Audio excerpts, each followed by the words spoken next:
This is BBC One. Time now for Look East with Stewart White and Michelle Newman.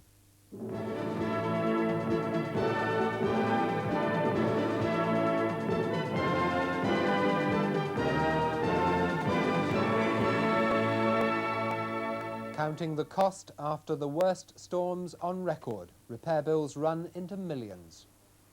Trouble afloat. At Harwich, the Tamil detention ship breaks its moorings and runs amok. And in Essex, the army comes to the aid of those made homeless. Good evening. Storms with hurricane-force winds of up to almost 100 miles an hour have brought death and destruction to the eastern counties. At least one person has been killed. Thousands of homes were damaged, and so many power lines are brought down that some supplies may be off for several days. On the roads and railways, widespread disruption. The East Coast bore the main brunt. Around Clacton and Jaywick, hundreds of people were forced to leave their homes as the gales swept across the region, leaving a trail of destruction in its wake. At the Tower caravan site, evidence of the strength of last night's gales. Some vans were literally tossed into mid-air, flipping over 2 and 3 times. This afternoon, troops moved on site to help clear the debris. Members of the Argyll and Sutherland Highlanders were brought in from Colchester Garrison. Damage was estimated at more than £250,000. 100 caravans were wrecked. The camp's amusement arcade reduced to a pile of debris.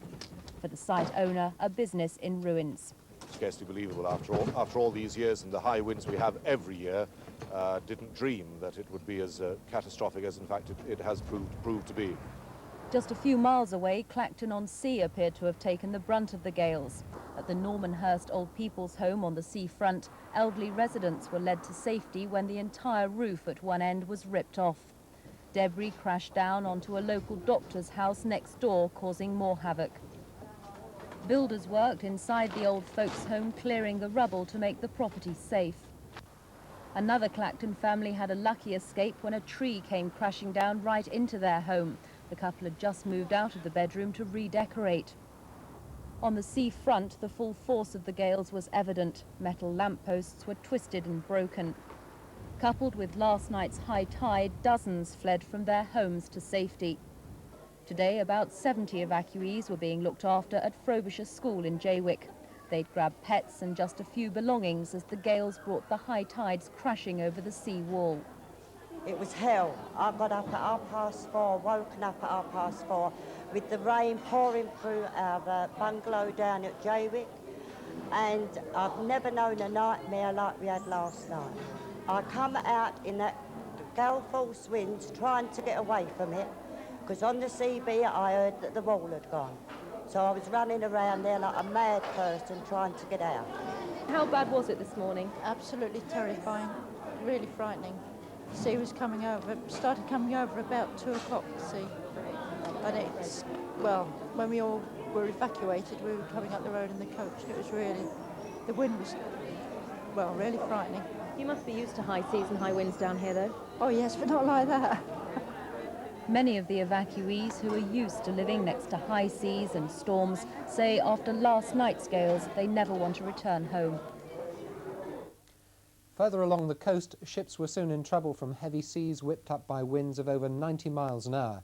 At Felixstowe, a tanker crashed into the quayside, tore a hole in its hull and forced part of Felixstowe to be evacuated because of fears of an explosion.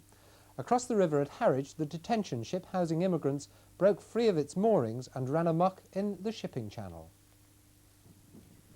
At Felixstowe, there were real fears of an explosion when the tanker Silver Falcon was torn from its berth in a Force 11 gale, swept into the harbour after smashing into a jetty. The docks were evacuated, docks traffic held outside the port while the emergency continued. A tug was able to take the tanker in tow into Ipswich to continue unloading its toxic materials. At Harwich, the Home Office detention ship was also out of control in the Stour estuary. Tamil refugees had a frightening time as the ship temporarily ran aground before finding a safe anchorage. Inland, there were troubles of a different kind. Many schools shut because of the danger to children from fallen trees and flying tiles. At one stage, police appealed to motorists to make only essential journeys. Now the first of 3 reports from across the region. In Norfolk, over 100 roads were blocked by trees. The treacherous conditions claimed one life. A driver died after crashing near King's Lynn. His car slammed into a lorry.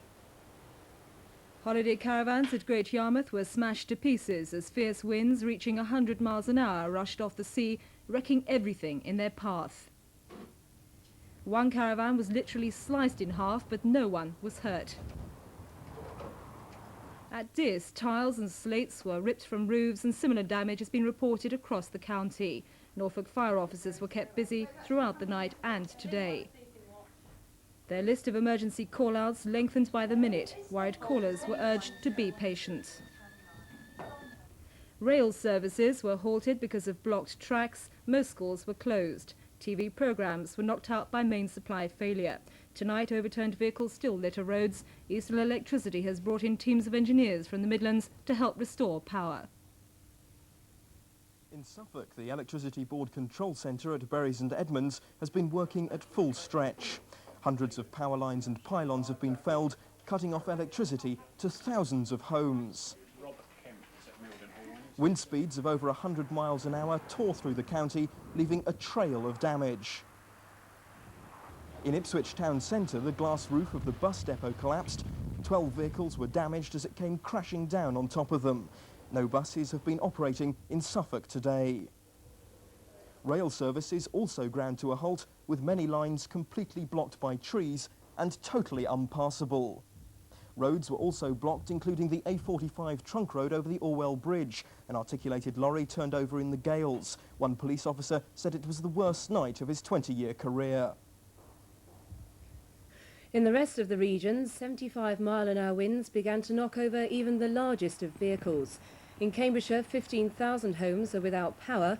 Eastern Electricity warn it will be days before everyone is reconnected. Essex was the worst hit in the region. The fire brigade received 2,000 calls from house owners in 12 hours. The fire service was in fact so stretched the army had to be called in. But it wasn't just houses. 400 caravans at Canvey Island were turned into matchwood as winds of 95 miles an hour were recorded. Things were no better in the west of the region. Whole villages were left without any electricity and motorists had their journeys disrupted as trees fell onto most roads. Tonight, the whole region is picking up the pieces after the worst gales in 10 years. So hurricanes across the eastern counties, but last night only strong winds were forecast. What went wrong, Ivor? Well, that's not quite true, actually. We did predict storms, although I must confess we didn't quite go for the winds as strong as they were. In fact, the winds were sort of winds that you get once in every 500 years, and the depression that caused them all, in fact, was the deepest ever recorded in October in this part of the world. Yesterday, we expected the depression to form in Biscay, move into southwest England, and in fact, the expected track of the depression shown behind me. Generally, I think we thought it would move eastwards along the south coast and then turn northward somewhere in the Chichester area, cross East Anglia and thence out into the North Sea, with the strongest of all the winds on the eastern side of that track. In fact, what happened was the low duly came into southwest England. It came east-northeastward, but turned northwards rather more quickly than expected, and that left southeast England and East Anglia in the path of those really strong winds, which we thought would be out in the North Sea. It gave, in fact, extremely strong winds, as we've heard on the news. Gusts of high as 90 miles an hour recorded at Hemsby near Yarmouth, many places in eastern parts with winds of over 80 miles per hour. A little bit less strong in the west. We've had unofficial reports of 104 miles per hour at Martlesham Heath, and I think we can expect that sort of wind to have been reported at one or two other places around the region as well. So really were ferocious winds last night. Stewart.